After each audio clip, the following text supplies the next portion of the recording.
Hello students, હું છું Savaliya sir અને મારી YouTube channel Savaliya sir chemistry ટ્રેનરમાં આપનું સ્વાગત છે. 12th કેમિસ્ટ્રીના પૃષ્ઠ રસાયણ વિજ્ઞાન ચેપ્ટરના જેડબલઈ નીટના લેક્ચર 4, જેમાં આપણે જેડબલઈ ઓનલાઈનમાં પૂછાયેલા એમસીક્યુનું સોલ્યુશન કરીશું. વિદ્યાર્થી મિત્રો, આ લેક્ચર પાર્ટ 2 તરીકે છે, કારણ કે એમસીક્યુ સોલ્યુશન્સ લેક્ચર 3માં આપણે જેડબલઈ ઓનલાઈનમાં પૂછાયેલા એમસીક્યુનું સોલ્યુશન આપણે ભણ્યા. એ પાર્ટ 1 હતો. એમાં આપણે 13 એમસીક્યુનું સોલ્યુશન જોઈ ચૂક્યા છીએ. 13 થી આગળના ક્રમના એમસીક્યુ એ અહીં આ પાર્ટ 2ની અંદર આપણે અભ્યાસ કરવા જઈ રહ્યા છીએ. તો શરૂ કરીએ. 14મો એમસીક્યુ છે. એમસીક્યુની જે રકમ છે અથવા માહિતી છે એની અંદર તમને આટલી બાબતો સ્પષ્ટ કરીને આપી છે. 4 વાયુ આપ્યા છે અને 4 વાયુ માટે ક્રાંતિક તાપમાન કેલ્વિન એકમમાં આપેલા છે. તમે જોઈ શકો છો H2 માટે 33 કેલ્વિન, CH4 માટે 190, CO2 માટે 304 અને SO2 માટે 630 કેલ્વિન એ ક્રાંતિક તાપમાન છે. ક્રાંતિક તાપમાન એટલે વાયુના પ્રવાહીકરણ માટે જરૂરી મહત્તમ તાપમાન. તો અહીં લખ્યું છે આગળ, આપેલ માહિતી પરથી જણાવો કે આપેલ પૈકી કયો વાયુ ચારકોલના નિશ્ચિત જથ્થા પર ઓછામાં ઓછો અધિશોષણ પામશે. તો 4 ઓપ્શન એ 4 વાયુના જ છે. તો વિદ્યાર્થી મિત્રો, હું એક સ્પષ્ટતા કરી દઈશ કે ગુજકેટ 2020માં પણ કંઈક આવો જ પ્રશ્ન પૂછાઈ ચૂક્યો છે, પરંતુ તે પ્રશ્ન આકૃતિના સ્વરૂપમાં છે કે 4 વાયુપાત્રો આપ્યા છે અને 4 વાયુપાત્રોની અંદર 1 ગ્રામ ચારકોલ આપેલો છે અને 4 વાયુપાત્રની અંદર એ સમાન મોલ સંખ્યાથી અથવા સમાન જથ્થાથી અલગ અલગ વાયુ ભરેલા છે અને સૌથી વધુ દબાણ અમુક સમય બાદ સૌથી વધુ દબાણ એ કયા વાયુપાત્રમાં હશે, એ પ્રકારનો પ્રશ્ન પૂછવામાં આવ્યો છે. અહીં આપણે આની ચર્ચા કરી લઈશું ખાસ. તો વિદ્યાર્થી મિત્રો, જેડબલઈ ઓનલાઈન 2019ના જાન્યુઆરી એટલે કે જે ફર્સ્ટ એટેમ્પ્ટ હોય એમાં આ પ્રશ્ન પૂછાયેલો છે. ઉકેલ તરીકે આપણને H2 વાયુ આપેલો છે. વિદ્યાર્થી મિત્રો, આ પ્રકારના એમસીક્યુની ચર્ચા આપણે અગાઉ પણ કરી ચૂક્યા છીએ. ક્રાંતિક તાપમાન સાથે અધિશોષણની શું લાક્ષણિકતા છે? તો અહીં આપણે લખ્યું છે, અધિશોષણનું પ્રમાણ ચલે છે વાયુનું ક્રાંતિક તાપમાન. વિદ્યાર્થી મિત્રો, જે વાયુનું પ્રવાહીકરણ સરળતાથી થાય અથવા ઝડપથી થાય તેવા વાયુઓનું અધિશોષણ પણ વધુ માત્રામાં થાય. એટલે વાયુનું પ્રવાહીકરણ સરળતાથી થાય તો અધિશોષણ વધુ પ્રમાણમાં થાય, પરંતુ વાયુનું પ્રવાહીકરણ સરળતાથી ક્યારે થાય? તો જે વાયુનું ક્રાંતિક તાપમાન સાપેક્ષમાં ઊંચું એ વાયુનું પ્રવાહીકરણ સાપેક્ષમાં સરળતાથી થાય. એટલે અહીં આપણે લખી શકીએ કે અધિશોષણનું પ્રમાણ ચલે છે વાયુનું ક્રાંતિક તાપમાન. H2 વાયુનું ક્રાંતિક તાપમાન સૌથી ઓછું છે તો એનું પ્રવાહીકરણ એ સૌથી ધીમું અથવા સૌથી ઓછી માત્રામાં થશે અને તેથી તેનું અધિશોષણ પણ ઓછી માત્રામાં થશે. એટલે અધિશોષણનું પ્રમાણ ચલે છે વાયુનું ક્રાંતિક તાપમાન. વાયુનું ક્રાંતિક તાપમાન ઓછું તો અધિશોષણનું પ્રમાણ ઓછું. એટલે અહીં નિશ્ચિત જથ્થાના ચારકોલ પર H2 વાયુનું ઓછામાં ઓછું અધિશોષણ થશે. જો H2 વાયુનું અધિશોષણ ઓછામાં ઓછું થાય તો એ પાત્રની અંદર H2 વાયુ સ્વરૂપે વધુ હશે અને તેથી H2 વાયુ ભરેલું પાત્ર છે એ વધુ દબાણ દર્શાવશે. એટલે આ જ પ્રશ્ન એ ઓછામાં ઓછા અધિશોષણના સંદર્ભમાં અહીં પૂછ્યો છે, પરંતુ જો વાયુ પાત્રમાં વધુ દબાણના સંદર્ભમાં પૂછે અને આના આ જ વાયુઓ ભરેલા હોય 4 વાયુ પાત્રમાં, તો H2 વાયુ ધરાવતા વાયુ પાત્રનું દબાણ સૌથી વધારે આવશે. અહીં લખ્યું છે, H2નું ક્રાંતિક તાપમાન સૌથી નીચું છે અને સૌથી ઓછું ક્રાંતિક તાપમાન તો અધિશોષણનું પ્રમાણ પણ સૌથી ઓછું, તેથી તેનું અધિશોષણ ઓછામાં ઓછું થશે. 15મો એમસીક્યુ છે, નીચેના પૈકી ખોટું વિધાન જણાવો. 2019 જાન્યુઆરીમાં પૂછાયેલો પ્રશ્ન છે. વિદ્યાર્થી મિત્રો, પૃષ્ઠ રસાયણ વિજ્ઞાન ચેપ્ટરના આપણે જેટલા પણ એમસીક્યુ સોલ્યુશનના લેક્ચર્સ જોયા અને એમાં જેટલા પણ એમસીક્યુ આપણે સોલ્વ કર્યા, મોટા ભાગના પ્રશ્નો એ માહિતી આધારિત પ્રશ્નો છે, એટલે પાઠ્યપુસ્તકમાં આપેલી માહિતી, એનસીઆરટી બુક એમાં આપેલી માહિતી, એ માહિતીને સારી રીતે, ખૂબ જ ધ્યાનથી, સચોટ રીતે એને વાંચવી અગત્યની છે. કારણ કે એ માહિતી જો તમે ધ્યાનથી નહીં વાંચો તો એ શાર્પ, એટલે કે એ પોતે ચોક્કસ રીતે શું કહેવા માંગે છે એ તમને ક્યારેય ખ્યાલ નહીં આવે. અને તેથી આ પ્રકારના જે પ્રશ્નો હશે, એમસીક્યુ હશે, એમાં તમને બધા જ વિધાન હળતા ભળતા લાગશે. અહીં 4 વિધાન આપેલા છે અને 4 વિધાન પૈકી ખોટું વિધાન આપણે જણાવવાનું છે. તો સૌથી પહેલું વિધાન છે, લેટેક્સ એ રબરના કણોનું કલીલ દ્રાવણ છે જે ધનભારિત હોય છે. બીજું છે, ટિન્ડોલ અસર એ સાચા દ્રાવણ અને કલીલ દ્રાવણને અલગ ઓળખવા માટે ઉપયોગી છે. ત્રીજું વિધાન છે, વાદળના વીજભારથી વિરુદ્ધ વીજભાર ધરાવતી રેતીનો વિમાન દ્વારા વાદળ પર છંટકાવ કરવામાં આવે તો કૃત્રિમ વરસાદ કરાવી શકાય છે. અને ચોથા નંબરે વિધાન આપ્યું છે, દ્રવ વિરાગી સોલમાં, વિદ્યાર્થી મિત્રો, દ્રવ વિરાગી સોલ એટલે એને લાયોફોબિક સોલ કહેવાય. લાયોફોબિક સોલ જે ખૂબ જ અસ્થાયી હોય છે, એની સ્થાયીતા ખૂબ જ ઓછી હોય છે, એવા દ્રવ વિરાગી સોલમાં વિદ્યુત વિભાજ્ય ઉમેરતા સ્કંદન થાય છે.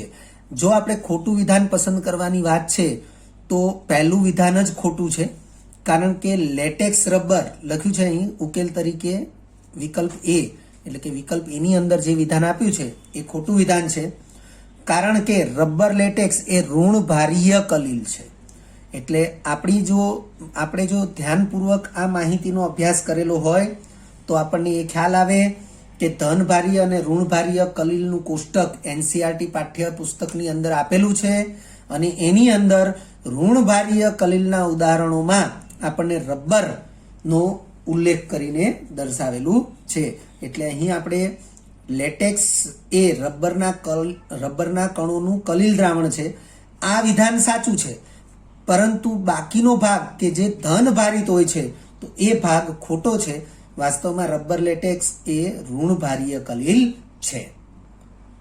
16મો પ્રશ્ન છે, એક વાયુનું અધિશોષણ ફ્રુન્ડલીચ અધિશોષણ સમતાપને અનુસરે છે, જ્યાં એમ દળના અધિશોષક પર અધિશોષિત થયેલા વાયુનું દળ x છે, તેમજ log x/m વિરુદ્ધ log p નો આલેખ નીચે મુજબ હોય તો x/m ચલે છે ખાલી જગ્યા. વિદ્યાર્થી મિત્રો, 2019 એપ્રિલ એટલે કે JEE જે સેકન્ડ એટેમ્પ્ટ આવે એ સેકન્ડ એટેમ્પ્ટમાં પૂછાયેલો પ્રશ્ન છે. અને આ પ્રકારનો જે પ્રશ્ન છે એ પ્રશ્ન એ આપણે પાર્ટ 1માં પણ ભણી ચૂક્યા છીએ. આ પ્રકારના પ્રશ્નને તમે જોઈ શકો છો કે અહીં તમને એક આલેખ આપવામાં આવ્યો છે.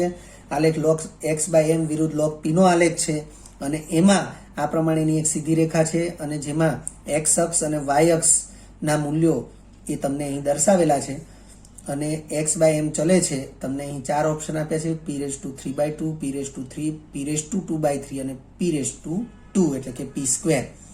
ઉકેલ તરીકે વિકલ્પ સી એને સાચો ગણાવ્યો છે. તો આ જ પ્રકારની સમજૂતી એ આપણે અગાઉ JEE ઓનલાઈન MCQ જે આપણે સમજાવ્યા છે પાર્ટ 1માં, એની અંદર પણ આ પ્રકારના MCQનો આપણે ચર્ચા કરેલી છે.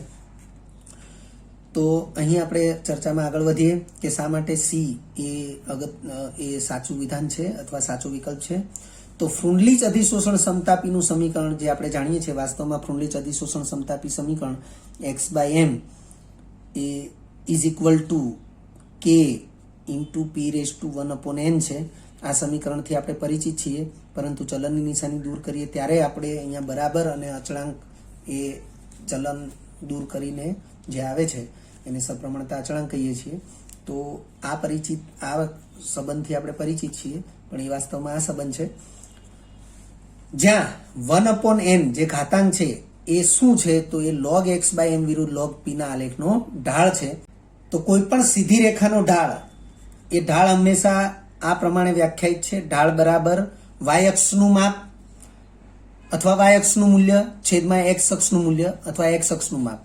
તો તમે જોઈ શકો છો વાય અક્ષને સમાંતર જે છે એ વાય અક્ષનું મૂલ્ય કહેવાશે, એક્સ અક્ષને સમાંતર છે એ એક્સ અક્ષનું મૂલ્ય કહેવાશે. 2/3 એ જ 1/n થશે. તો p ની ઘાત 1/n છે ત્યાં આપણે 2/3 લખીએ એટલે પરિણામ 1 મુજબ x/m ચલે છે p⁻²/3 થશે, જે વિકલ્પ સી માં આપણને આપેલું છે. 17મો MCQ છે. 17મા MCQ નો પ્રશ્ન આવો છે, એરોસોલ કયા પ્રકારનો કલીલ છે? પ્રશ્ન ફરીથી, એરોસોલ કયા પ્રકારનો કલીલ છે? 2019 એપ્રિલમાં પૂછાયેલો પ્રશ્ન છે. 4 વિકલ્પ આપ્યા છે. ઘનમાં પરિક્ષેપિત વાયુ, એટલે કે ઘન એ પરિક્ષેપણ માધ્યમ છે અને વાયુ પરિક્ષેપિત કલા છે. એને આપણે આ પ્રમાણે લખી શકીએ, ઘનમાં પરિક્ષેપિત વાયુ. બી, વાયુમાં પરિક્ષેપિત ઘન, એટલે કે વાયુ પરિક્ષેપણ માધ્યમ છે અને ઘન પરિક્ષેપિત કલા છે. પ્રવાહીમાં પરિક્ષેપિત પ્રવાહી, એટલે પરિક્ષેપણ માધ્યમ પ્રવાહી છે, પરિક્ષેપિત કલા પણ પ્રવાહી છે. પ્રવાહીમાં પરિક્ષેપિત વાયુ, તો પ્રવાહી એ પરિક્ષેપણ માધ્યમ છે અને વાયુ એ પરિક્ષેપિત કલા છે. પરંતુ આપણો પ્રશ્ન છે એરોસોલ કયા પ્રકારનો કલીલ છે? તો વિકલ્પ બી એ સાચો છે, કારણ કે અહીં ઘન પરિક્ષેપિત કલા એ વાયુ પરિક્ષેપણ માધ્યમમાં એ પરિક્ષેપિત થયેલ છે. અને અહીં આપણે એક બીજી બાબત પણ સ્પષ્ટ કરી છે કે એરોસોલ 2 પ્રકારના છે, જે પૈકી એક પ્રકાર વિકલ્પ બી માં આપ્યો છે એ પ્રમાણે છે અને બીજો પ્રકાર વાયુમાં પરિક્ષેપિત પ્રવાહી છે. ટૂંકમાં એરોસોલ, તો એરોસોલ 2 પ્રકારના છે. 2 પ્રકાર જે છે એમાં પરિક્ષેપણ માધ્યમ એ બંને પ્રકાર માટે પરિક્ષેપણ માધ્યમ વાયુ જ છે. હું ફરીથી બોલું છું, એરોસોલ 2 પ્રકારના છે. આપણે ફ્લો ચાર્ટ બનાવીએ 2 પ્રકાર વિચારીએ તો બંને પ્રકારમાં પરિક્ષેપણ માધ્યમ તરીકે વાયુ છે, પરંતુ પરિક્ષેપિત કલા તરીકે એક સ્થાન ઉપર ઘન અને બીજા સ્થાન ઉપર પ્રવાહી. એટલે વાયુમાં પરિક્ષેપિત ઘન અને વાયુમાં પરિક્ષેપિત પ્રવાહી, આવા 2 પ્રકારના એરોસોલ છે, જે પૈકી વિકલ્પ બી માં વાયુમાં પરિક્ષેપિત ઘન પ્રકાર આપ્યો છે, આ પ્રકાર આપ્યો છે. અને બીજો પ્રકાર એ આપણે ફક્ત માહિતી માટે અહીં દર્શાવ્યો છે કે એરોસોલ 2 પ્રકારના છે, જે પૈકી એક પ્રકાર વિકલ્પ બી મુજબ છે અને બીજો પ્રકાર એ વાયુમાં પરિક્ષેપિત પ્રવાહી છે. વાયુમાં પરિક્ષેપિત પ્રવાહી એ એરોસોલનો બીજો પ્રકાર છે. ઉદ્દીપકો અને ઉત્પાદનોની યોગ્ય જોડ દર્શાવો. વિદ્યાર્થી મિત્રો, 18મો MCQ, ઉદ્દીપકો અને ઉત્પાદનો. આમ તો ઉદ્દીપકોનો ઉપયોગ એ ઔદ્યોગિક ઉત્પાદનો માટે જ ખાસ થતો હોય છે, એટલે અહીં ઉત્પાદનો અથવા પેદાશો એવો શબ્દ અથવા નિપજો એવો શબ્દ પણ ઉપયોગમાં લઈ શકાય. ઉદ્દીપકો અને ઉત્પાદનોની યોગ્ય જોડ દર્શાવો. 2019 એપ્રિલમાં પૂછાયેલો પ્રશ્ન. તમે જોઈ શકો છો અહીં 4 ઉદ્દીપકો આપ્યા છે અને સામે સમૂહ બીજો, એની અંદર તમને 4 ઉત્પાદનો આપ્યા છે અથવા 4 નિપજો આપી છે. અને તમે અહીં 4 વિકલ્પ જે છે એમાં તમે જોઈ શકો છો કે A, B, C અને D જે છે એની સાથે અહીંયા 1, 2, 3, 4 એના જોડકા અહીં બનાવેલા છે.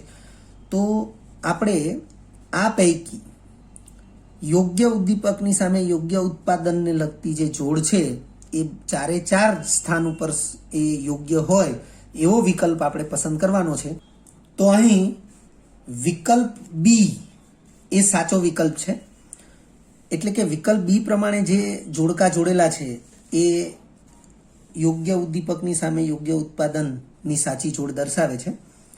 અહીં આપણે એને વિસ્તૃત માહિતી સાથે દર્શાવેલી છે. વિદ્યાર્થી મિત્રો, આ માહિતીને પણ એક્સ્ટ્રા માહિતી તરીકે યાદ રાખવી જરૂરી છે. સંપર્ક વિધિ, જેને આપણે જાણીએ છીએ, સંપર્ક વિધિથી H2SO4 ના ઉત્પાદનમાં વપરાતું ઉદ્દીપક, આ જે એ ઉદ્દીપક છે V2O5, એ સંપર્ક વિધિથી H2SO4 ના ઉત્પાદનમાં વપરાતું ઉદ્દીપક છે. ઉદ્દીપક બી TiCl3 છે, અહીંયા પ્રિન્ટિંગ મિસ્ટેક છે, TiCl3 અને એની સાથે મિથાઇલ ટ્રાયમિથાઇલ એલ્યુમિનિયમ અથવા આ પ્રકારનો મિથાઇલ જે છે એ પ્રમાણે ઇથાઇલ પણ લઈ શકાય છે. તો આ જે ઉદ્દીપક છે એ ઉદ્દીપક વાસ્તવમાં ઝિગલર-નાટા ઉદ્દીપક છે અને એ એચડીપી પ્રકારના પોલીઇથિલિન અથવા પોલીઇથિલિનને પોલીથીન પણ કહેવાય છે, એના ઉત્પાદનમાં વપરાતો ઉદ્દીપક છે. આપણા કેમિસ્ટ્રીના અભ્યાસમાં, બાર સાયન્સ કેમિસ્ટ્રીના અભ્યાસમાં ચેપ્ટર નંબર 15 પોલીમર એની અંદર એનો ઉલ્લેખ છે. પછી ઇથિનમાંથી ઇથેનાલ, ઇથેનાલ એટલે આલ્ડીહાઇડ કહેવાશે, અને ઇથિનમાંથી ઇથેનાલ બનાવવાની વોકર પ્રક્રિયા જે છે એ વોકર પ્રક્રિયામાં PDCl2 ઉદ્દીપકનો ઉપયોગ થાય છે. વિદ્યાર્થી મિત્રો, આ જે વિધાન સી છે અથવા તો આ જે વિધાન લખ્યું છે ઉદ્દીપક સી માટે એટલે કે PDCl2 માટે, તો આ વિધાન જે છે એ આપણા આલ્ડીહાઇડ કીટોન કાર્બોક્સિલિક એસિડ ચેપ્ટરની અંદર વોકર પદ્ધતિનો ઉલ્લેખ નથી, પરંતુ આપણે સવિશેષ ધ્યાનમાં રાખવું જરૂરી છે. એવી રીતે ડી, તો ડી તરીકે જે ઉદ્દીપકની વાત થઈ છે આયન ઓક્સાઇડ, લોખંડના ઓક્સાઇડની વાત છે, અને લોખંડનો ઓક્સાઇડ એ હેબર વિધિથી એમોનિયાના ઉત્પાદન માટે વપરાતો ઉદ્દીપક છે. વિદ્યાર્થી મિત્રો, કદાચ જો આપણે આ બે બી અને સી આ બે ઉદ્દીપકથી અપરિચિત છીએ તો પણ એ અને ડી એટલે કે V2O5 અને આયન ઓક્સાઇડ આ બે ઉદ્દીપક જે છે એ પ્રસિદ્ધ એટલે કે જાણીતા ઉદ્દીપક છે, અને સંપર્ક વિધિ અને હેબર વિધિ એ પણ જાણીતી જ પદ્ધતિઓ છે. અને સંપર્ક પદ્ધતિ જે છે, સંપર્ક વિધિ છે, એમાં V2O5 નો ઉપયોગ SO2 માંથી SO3 ઓક્સિડેશન પ્રક્રિયા માટે થાય છે, એનાથી પણ આપણે પરિચિત છીએ. એટલે આપણે જો વિકલ્પ નિવારણ તરીકે દર્શાવીએ તો એ ઉદ્દીપક જે આપ્યું છે એના માટે ત્રીજા નંબરની જે નિપજ અથવા ઉત્પાદન છે એ યોગ્ય છે.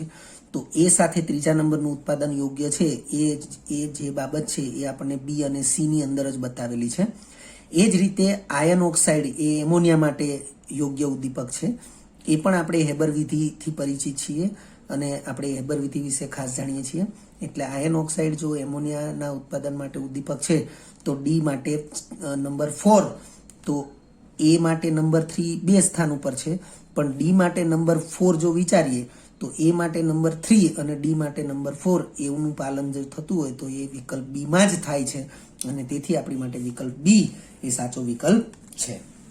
19મા નંબરનો MCQ છે, એક વાયુ ભૌતિક અધિશોષણ અનુભવે છે તેમજ ફ્રુન્લીચ અધિશોષણ સમતાપ સમીકરણ x/m = k × p⁵ આમ તો ફ્રુન્લીચ અધિશોષણ સમતાપી સમીકરણ આપણે જાણીએ છીએ x/m = k × p⁴ છે, પરંતુ અહીં 1/n નું મૂલ્ય 0.5 હોય એને આ ભૌતિક અધિશોષણ એને અનુસરે છે, એટલે કે એનું પાલન કરે છે એવું અહીંયા સ્પષ્ટ કરી દીધું છે.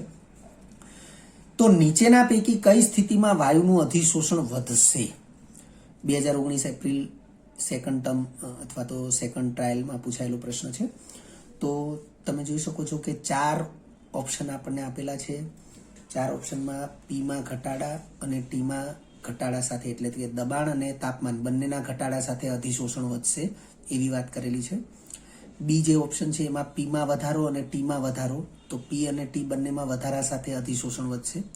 સી ઓપ્શન છે પીમાં વધારા અને ટીમાં ઘટાડા સાથે અધિશોષણ વધશે, અને ડી ઓપ્શન પીમાં ઘટાડા અને ટીમાં વધારા સાથે અધિશોષણ વધશે.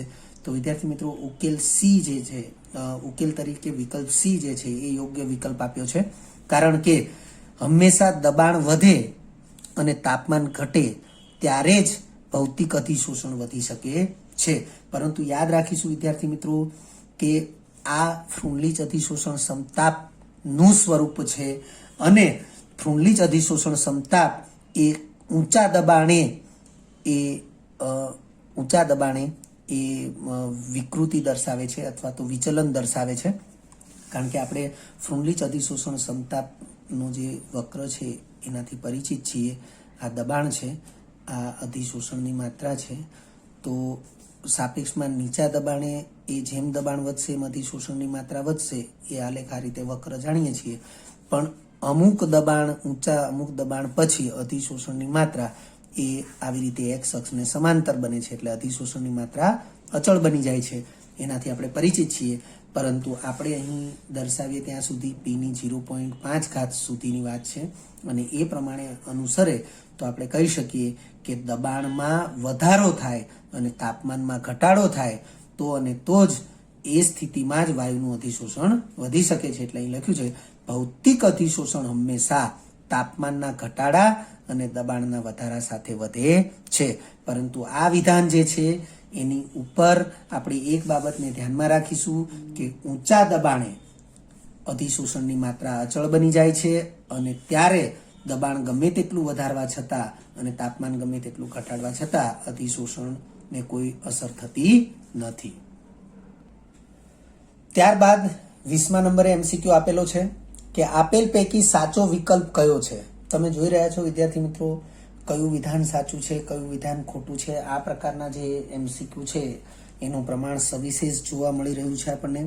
2019 એપ્રિલમાં પૂછાયેલો પ્રશ્ન છે. 4 વિધાન આપણને આપેલા છે.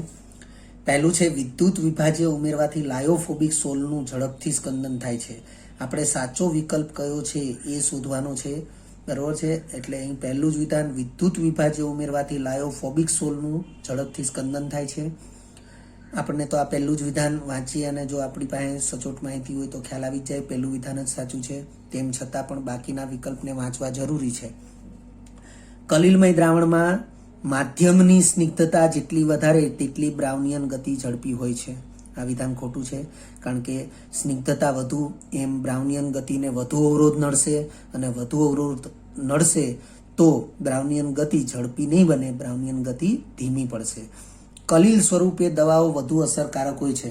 આ વિધાન સાચું છે, પરંતુ હજી અધૂરું વિધાન છે. આગળ વાંચીએ. કારણ કે તેની સપાટી ઓછી હોય છે. તો એ વિધાન ખોટું છે, કારણ કે કલિલ કણો સ્વરૂપે જો હોય તો સપાટી એ વિશેષ હોય છે. એટલે વિધાનનો અડધો હિસ્સો સાચો છે અને બાકીનો અડધો હિસ્સો ખોટો છે. પાણીમાં એલમ ઉમેરવાથી તે પીવાલાયક રહેતું નથી. તો આ વિધાન પણ ખોટું છે, કારણ કે આપણે પાર્ટ 1ની અંદર એક MCQની ચર્ચા કરેલી છે. એની અંદર આપણે સમજાવેલું છે કે ડહોળું પાણી હોય એની અંદર કાંપ અથવા પંખના જે કલિલ કણો હોય ફટકડી ઉમેરવાથી, એલમ એટલે ફટકડી ઉમેરવાથી એ ડોળ અથવા કાંપ જે છે એનું સ્કંદન થાય છે અને પાણી શુદ્ધ બને છે. તો B, C અને D વિધાન ખોટા છે. વિધાન A એ સાચું વિધાન છે. તો ઉકેલ તરીકે અહીં વિકલ્પ A એનું વિધાન સાચું છે એવું કહેવામાં આવ્યું છે. આગળ વધીએ. શા માટે વિધાન એ સાચું છે? તો કારણ કે ઉમેરેલા વિદ્યુત વિભાજ્યના ઘટક આયનો પૈકી સોલ એટલે કે કલિલ ના વીજભારથી વિરુદ્ધ વીજભાર ધરાવતા આયનો વડે કલિલ કણો ઝડપથી વીજ તટસ્થ બને છે અને વીજ તટસ્થ બનેલા જે કલિલ કણો છે એ ઝડપથી સ્કંદિત થાય છે. એટલે લખ્યું છે તેથી સ્કંદન ઝડપથી થાય છે. વિદ્યાર્થી મિત્રો NCERT પાઠ્યપુસ્તક જે છે એની અંદર પણ આ બાબતની ચર્ચા કરેલી છે, અથવા એમાં સ્કંદન નામનો જે ટોપિક છે એ સ્કંદન નામના ટોપિકની અંદર પણ આ બાબતને સમજાવવામાં આવી છે. આ ઉપરાંત આપણે B, C અને D જે વિધાનો છે એની બાબતમાં પણ થોડી ચર્ચા કરેલી છે. આ ઉપરાંત વિધાન B, તો ત્યાં મેં લખ્યું છે બ્રાઉનિયન ગતિ ચલે છે 1 સ્નિગ્ધતા. સ્નિગ્ધતા વધુ તો બ્રાઉનિયન ગતિ ઓછી, સ્નિગ્ધતા ઓછી તો બ્રાઉનિયન ગતિ વધુ. કલિલ સ્વરૂપ કણોની સંપર્ક સપાટી ઘણી વધુ હોય છે. અહીં લખ્યું છે તેની સપાટી ઓછી હોય છે. તો આટલો હિસ્સો ખોટો છે. એવી રીતે D, ડોળા પાણીમાં, ડોળું પાણી કહેતા જેમાં કાંપ અથવા પંખ એના કલિલ કણો છે એ ડોળું પાણી છે. ડોળા પાણીમાં એલમ એટલે ફટકડી ઉમેરવાથી તેમાં હાજર પંખ અને કાંપનું સ્કંદન થવાથી પાણી શુદ્ધ બને છે. એટલે શુદ્ધ બનેલું જે પાણી છે તો એ પીવાલાયક પાણી કહી શકાય. એટલે અહીં લખ્યું છે પાણીમાં એલમ ઉમેરવાથી તે પીવાલાયક રહેતું નથી. તો વિધાન ખોટું છે. પાણીમાં એલમ કે ફટકડી ઉમેરવાથી તે પીવાલાયક બની જાય છે. 21મો MCQ છે પેપ્ટીકરણ શું છે? તો વિદ્યાર્થી મિત્રો પેપ્ટીકરણની જે વ્યાખ્યા છે કે તાજા બનાવેલા અવક્ષેપ એને યોગ્ય પરિક્ષેપણ માધ્યમમાં યોગ્ય માત્રાના વિદ્યુત વિભાજ્ય ઉમેરીને હલાવવામાં આવે તો અવક્ષેપો તૂટી અને કલિલ કણોમાં રૂપાંતરિત થાય છે. આ ઘટનાને પેપ્ટીકરણ કહે છે. તો પેપ્ટીકરણ શું છે? તો પેપ્ટીકરણ શું છે એ વ્યાખ્યા આપણે જાણીએ તો એના આધારે આપણને અહીં જે 4 વિકલ્પ આપવામાં આવ્યા છે એમાંથી યોગ્ય વિકલ્પ આપણે પસંદ કરી શકીએ. સૌથી પહેલું લખ્યું છે કલિલનું અવક્ષેપમાં રૂપાંતર કરવાની ક્રિયા. તો બિલકુલ ખોટી વાત છે. અવક્ષેપનું કલીલમાં રૂપાંતર થાય છે પેપ્ટીકરણ દરમિયાન. વિકલ્પ બી જોઈ લઈએ. અવક્ષેપનું કલીલમાં રૂપાંતર કરવાની ક્રિયા, તો બી વિકલ્પ બી સાચો છે. સી દ્રાવ્ય કણોને કલીલ કણોમાં રૂપાંતર કરવાની ક્રિયા, સી પણ ખોટો વિકલ્પ છે. ડી કલીલમય અણુઓને કલીલ કણોમાં રૂપાંતર કરવાની ક્રિયા. તો વિદ્યાર્થી મિત્રો, આપણે જોઈ રહ્યા છીએ પેપ્ટીકરણની જે વ્યાખ્યા છે એનું પાલન વિકલ્પ બીમાં જ થઈ રહ્યું છે કે તાજા બનાવેલા અવક્ષેપ એને યોગ્ય પરિક્ષેપણ માધ્યમમાં યોગ્ય વિદ્યુત વિભાજ્ય ઉમેરીને હલાવવામાં આવે તો એ કલીલમાં રૂપાંતરિત થાય છે. એટલે અવક્ષેપનું કલીલમાં રૂપાંતર કરવાની ક્રિયા એને પેપ્ટીકરણ કહી શકાય. તો વિકલ્પ બી એ જ ઉકેલ તરીકે સાચો વિકલ્પ દર્શાવ્યો છે અને અહીં મેં ફક્ત લખી દીધું છે વ્યાખ્યા મુજબ. 22મો MCQ આપ્યો છે, આપેલ પૈકી કયું વિધાન કલીલ માટે યોગ્ય નથી? ફરીથી તમે જોઈ રહ્યા છો કયું વિધાન યોગ્ય છે, કયું વિધાન યોગ્ય નથી. આ પ્રકારના જ પ્રશ્નો છે. 2019 એપ્રિલમાં પૂછાયેલો પ્રશ્ન છે. વિદ્યાર્થી મિત્રો, આપણે યાદ રાખીશું કે આ પ્રકારે મેં ફક્ત અહીંયા વર્ષ અને જે મહિનાનો ઉલ્લેખ કર્યો છે, પરંતુ જુદી જુદી તારીખોમાં સવાર અને બપોર પછી એટલે કે મોર્નિંગ ઇવનિંગ આવા 2 સેશનમાં પેપરો લેવાતા હોય છે. અહીં આપણે એનો સવિશેષ ઉલ્લેખ કરેલો નથી. તો આગળ વધીએ. આપેલ પૈકી કયું વિધાન કલીલ માટે યોગ્ય નથી? 4 વિધાન આપ્યા છે. પહેલું વિધાન, તેઓ પ્રકાશનું પ્રકીર્ણન કરે છે.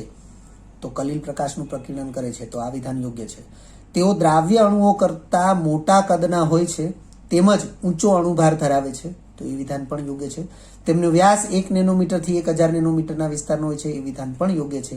સમાન સાંદ્રતા ધરાવતા સાચા દ્રાવણની સાપેક્ષે કલીલ દ્રાવણોનું અભિસરણ દબાણ ઊંચું હોય છે. આ વિધાન ખોટું છે. વિદ્યાર્થી મિત્રો, આપણે આ વિધાન ખોટું છે. કયું વિધાન યોગ્ય નથી?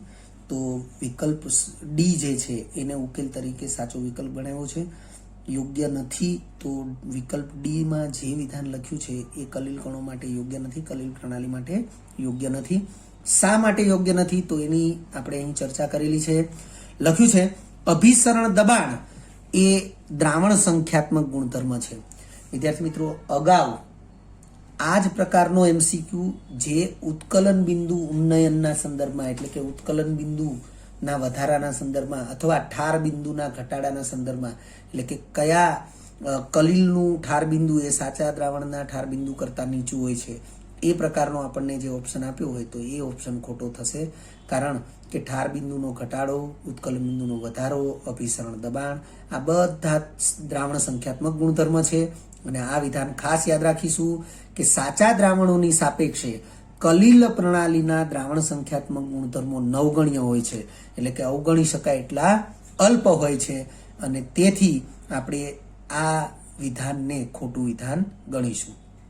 કારણ કે સમાન સાંદ્રતા ધરાવતા સાચા દ્રાવણના અભિસરણ દબાણ એ જ ઊંચા હશે, કલીલ દ્રાવણોના અભિસરણ દબાણ ક્યારે ઊંચા હશે નહીં. તેથી વિકલ્પ ડી મુજબની સ્થિતિ શક્ય નથી. આપણે લખ્યું છે કે સાચા દ્રાવણોની સાપેક્ષે કલીલ પ્રણાલીના દ્રાવણ સંખ્યાત્મક ગુણધર્મો નવગણ્ય હોય છે. અને અહીં જે વિધાન લખ્યું છે એમાં એ પ્રમાણે લખ્યું છે કે સમાન સાંદ્રતા ધરાવતા સાચા દ્રાવણની સાપેક્ષે કલીલ દ્રાવણનું અભિસરણ દબાણ ઊંચું હોય છે. જો આ ઊંચું હોય તો આપણે એને અવગણી શકીએ નહીં, પરંતુ વાસ્તવિકતા એ છે કે કલીલ પ્રણાલીના દ્રાવણ સંખ્યાત્મક ગુણધર્મો નવગણ્ય હોય છે અને તેથી આ વિધાન ખોટું છે. 23મો પ્રશ્ન છે, હાર્ડી સૂઝના નિયમ અનુસાર ફેરિક હાઇડ્રોક્સાઇડ સોલ માટે. વિદ્યાર્થી મિત્રો, જ્યારે પ્રોપર કોઈ સોલનું નામ આપવામાં આવે, જેમ કે આર્સેનિયસ સલ્ફાઇડ છે, અહીં લખ્યું છે ફેરિક હાઇડ્રોક્સાઇડ, આ પ્રકારે ગોલ્ડ વિલે કે કોઈ ધાતુ વિલે કે આવા જ્યારે પ્રોપર કોઈ કલીલ પ્રણાલીનો ઉલ્લેખ કરવામાં આવે ત્યારે તમને યાદ હોવું જરૂરી છે કે કયા પ્રકારનું વીજભારિત છે. કારણ કે NCERT પાઠ્યપુસ્તકની અંદર તમને એ વીજભારને લગતું કોષ્ટક આપેલું છે અને એ કોષ્ટક તમારે યાદ કરી લેવું જરૂરી છે. 2020 જાન્યુઆરીમાં પૂછાયેલો પ્રશ્ન છે. ફરીથી પ્રશ્ન જોઈ લઈએ. હાર્ડી સૂઝના નિયમ અનુસાર ફેરિક હાઇડ્રોક્સાઇડ સોલ માટે આપેલ પૈકી ઉણન મૂલ્ય માટે કયો ક્રમ યોગ્ય છે? ઉણન મૂલ્ય, વિદ્યાર્થી મિત્રો, ઉણન શબ્દથી જો આપણે પરિચિત ન હોઈએ તો સ્કંદન શબ્દથી પરિચિત છીએ જ, તો આપણે ઉણન અને સ્કંદનને અત્યારે એક જ પ્રકારનો શબ્દ માનીશું, એટલે ઉણનના સ્થાને સ્કંદન અથવા સ્કંદનના સ્થાને ઉણન આપણે લઈને એને સમજી શકીએ છીએ. તો 4 વિકલ્પ છે, તમે જોઈ શકો છો. K3FeCN6 less than K2CrO4 less than KBr is equal to KNO3 is equal to AlCl3. હવે વિદ્યાર્થી મિત્રો, તમે જોઈ લો, જેટલા પણ ઓપ્શન આપણને અહીં આપ્યા છે એ બધા ઓપ્શનની અંદર એકના એક જ પદાર્થો છે, પરંતુ બધા આગળ પાછળ કરેલા છે. ક્યાંક લેસ ધેન આપ્યા છે અને ક્યાંક ગ્રેટર ધેન આપ્યા છે, ક્યાંક બરાબર પણ આપેલા છે. તો ધ્યાનથી આ બાબતને સમજવી જરૂરી છે કે કયો વિકલ્પ એ યોગ્ય છે. તો સૌથી પહેલા તો આપણે અહીં જોઈ લઈએ કે ઉકેલમાં વિકલ્પ એને જ યોગ્ય ગણાવેલો છે, પણ એવું કઈ રીતે?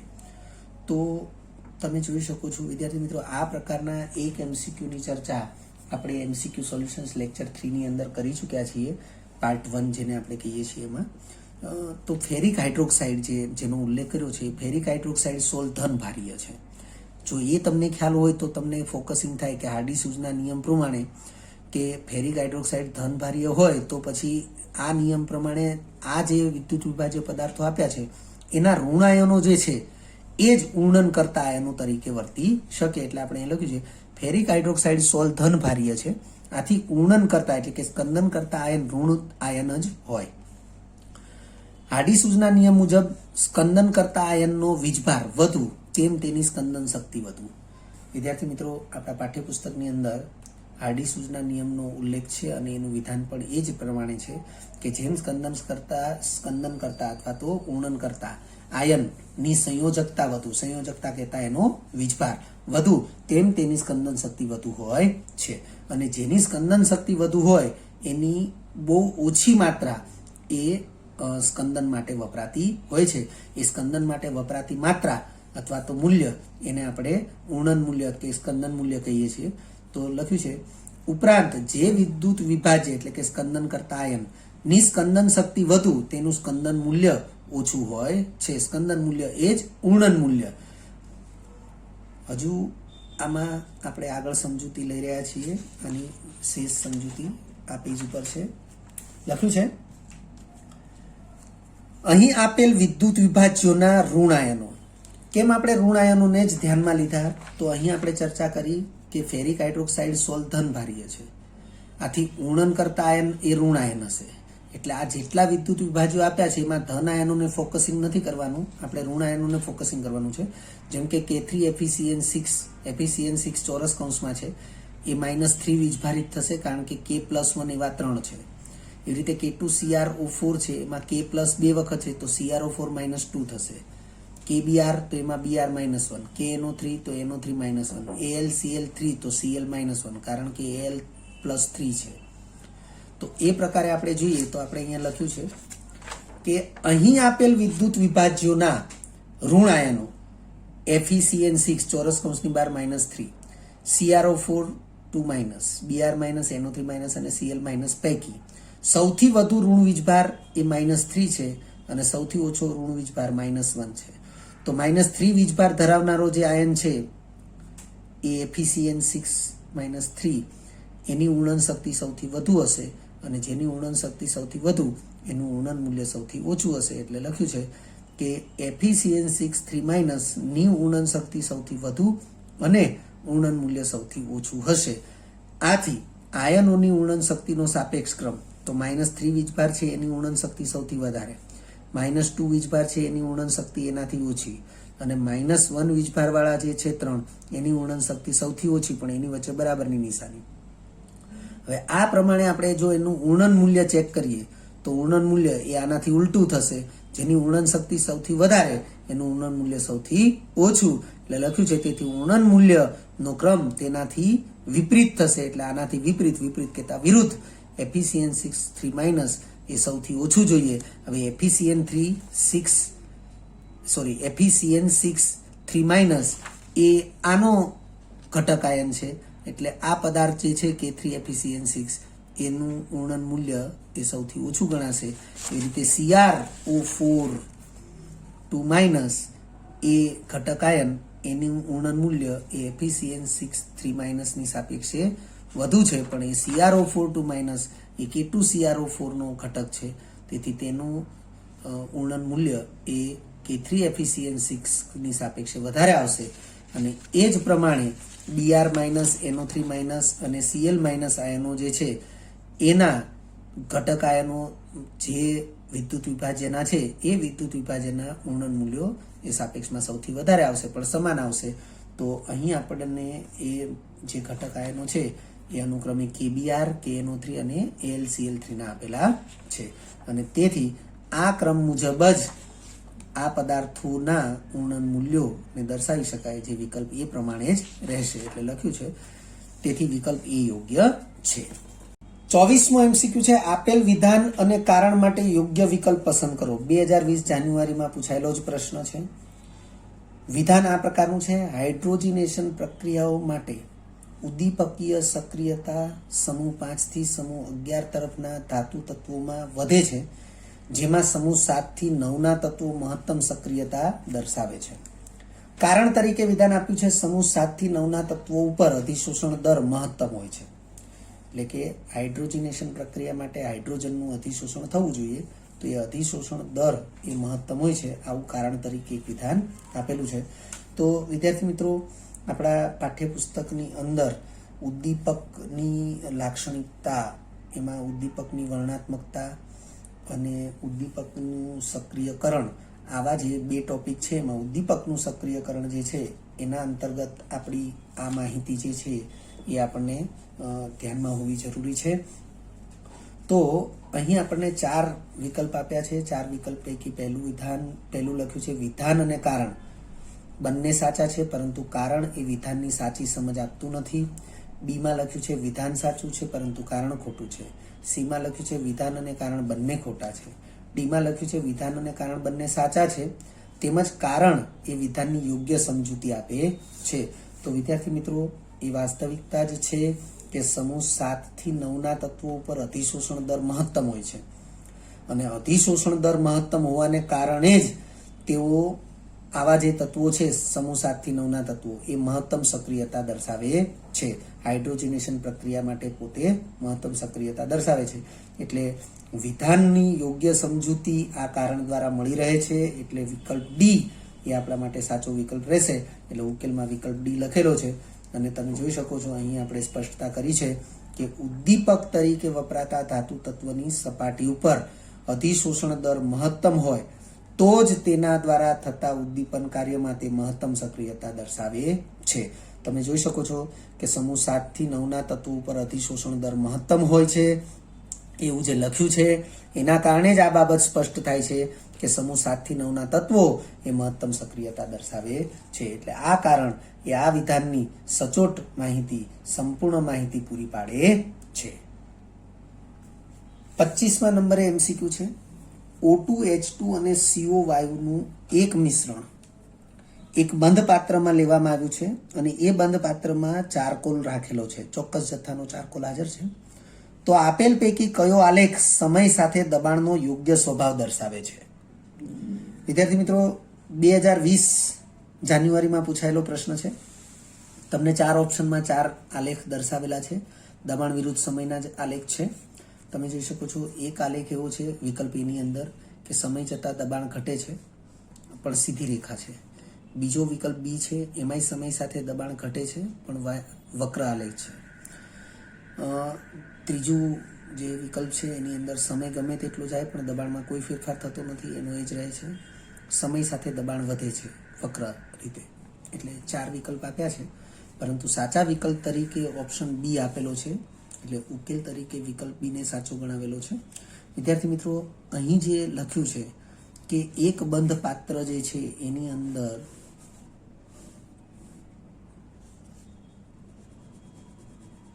ચારકોલ રાખેલો છે અને H2 વાયુ, O2 વાયુ અને CO કાર્બન મોનોક્સાઇડ વાયુ ભરેલા છે, તો સ્વાભાવિક છે કે એનું અધિશોષણ ચારકોલ ઉપર થશે, અને ચારકોલ ઉપર સમય જતાં એનું અધિશોષણ થતું જશે. એમાં આ વાયુ પાત્રનું જે દબાણ છે એ દબાણ એ ઘટતું જશે. એટલે સમય સાથે દબાણ ઘટી જાય એ બાબત એ અને બી બંનેની અંદર સ્પષ્ટ થાય છે. આમાં પણ સમય વધે એમ દબાણ ઘટે દર્શાવ્યું છે, અને આમાંય સમય વધે એમ દબાણ ઘટે દર્શાવ્યું છે. પણ આમાં સીધી રેખા દર્શાવી છે, અને આમાં વક્ર રેખા દર્શાવી છે. તો અહીં ઉકેલ તરીકે બી વિકલ્પ સાચો છે. પણ એવું શા માટે, તો એની ચર્ચા એક આપણે કરવી જરૂરી છે. તો લખ્યું છે, સમય જતાં ચારકોલ પર વાયુના અધિશોષણથી દબાણ ઘટે છે. કારણ કે વાયુનું અધિશોષણ થાય એટલે પાત્રમાં મુક્ત વાયુનું પ્રમાણ ઘટે, અને મુક્ત વાયુનું પ્રમાણ ઘટે એટલે પાત્રમાં વાયુનું દબાણ ઘટે. પરંતુ અહીં મિશ્રણના વાયુ ઘટકો સમાન દરથી અધિશોષિત થતા નથી, કારણ કે વાયુઓ જુદા જુદા છે. જુદા જુદા વાયુઓ માટે ક્રાંતિક તાપમાન TC એ જુદા જુદા હોય, એટલે પ્રવાહીકરણ એ જુદા જુદા વેગથી થાય, અને એના આધારે આપણે કહી શકીએ કે મિશ્રણના ઘટક વાયુઓ એ સમાન દરથી અધિશોષિત થતા નથી. પરિણામે ઘટક વાયુઓના આંશિક દબાણમાં પણ સમાન ઘટાડો થતો નથી. અને જો સમાન ઘટાડો ન થતો હોય તો પછી સમય સાથે દબાણનો ઘટાડો આ રીતે સીધી રેખા મળશે નહીં. એટલે લખ્યું છે, પરિણામે સમય સાથે દબાણનો ઘટાડો, અહીં દબાણનો આપણે 2 વખત લખાઈ રહ્યું છે, ઘટાડો એ સીધી રેખાને બદલે વક્ર સ્વરૂપે મળે છે. અને વક્ર સ્વરૂપે મળે છે માટે વિધાન વિકલ્પ બી એ સાચો વિકલ્પ રહેશે.